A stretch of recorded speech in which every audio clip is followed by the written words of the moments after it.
KTP mereka diserahkan? Apakah status jenis kelamin laki-laki di KTP keduanya sengaja dilupakan? Ataukah ada kekuatan lain yang membuat pemeriksaan itu menjadi buta? Bayangkan betapa besarnya penghinaan ini. Seorang laki-laki yang secara biologis masih utuh, yang setiap malam berbagi ranjang dengan sesama laki-laki. Namun di siang hari ia berani mematut diri sebagai istri salehah, ustazah, ibu nyai, hingga ibu hajjah, dan mengajari para wanita muslimah tentang cara melayani suami sesuai syariat. Ini bukan lagi soal kebebasan berekspresi. Ini adalah penodaan terhadap institusi pernikahan yang sakral dan pelecehan terhadap martabat setiap wanita yang menjaga kehormatan jilbabnya. Namun, yang jauh lebih menyakitkan adalah kenyataan pahit tentang adanya pembiaran massal. Seolah-olah ada kesepakatan untuk diam. Tetangga dan warga di Kendal seolah memilih menutup mata hanya karena faktor ekonomi dan statusnya sebagai pengusaha sukses.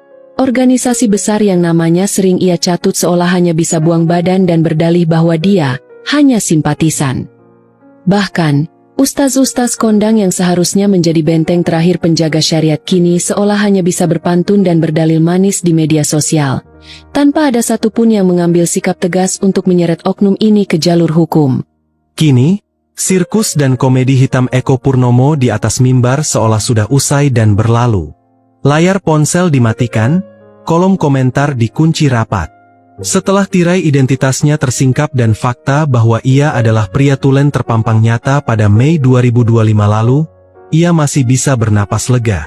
Tidak ada borgol yang melingkar, tidak ada pasal hukum yang menjerat, apalagi tindakan tegas yang memberi efek jera.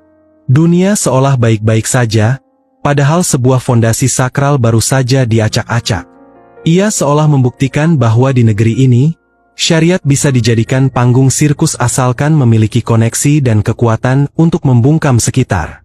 Mari kita bertanya pada cermin. Siapa sebenarnya yang paling memalukan dalam sandiwara pembiaran ini? Apakah institusi besar seperti NU yang kecolongan hingga membiarkan sosok ini masuk ke ruang-ruang kultural mereka? Ataukah MUI yang hanya diam membisu, seolah pembiaran adalah sebuah solusi? Ataukah justru kita, umat muslim sendiri, yang terlalu toleran atau mungkin malas berpikir, sampai kehilangan akal sehat untuk membedakan mana ustazah sejati dan mana sosok yang hanya pandai bersalin rupa?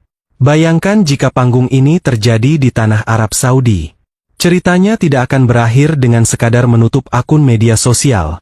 Ceritanya bisa berakhir di balik jeruji atau di bawah ketegasan hukum syariat. Namun di sini, di tanah yang katanya penuh keramah tamahan, penyamaran identitas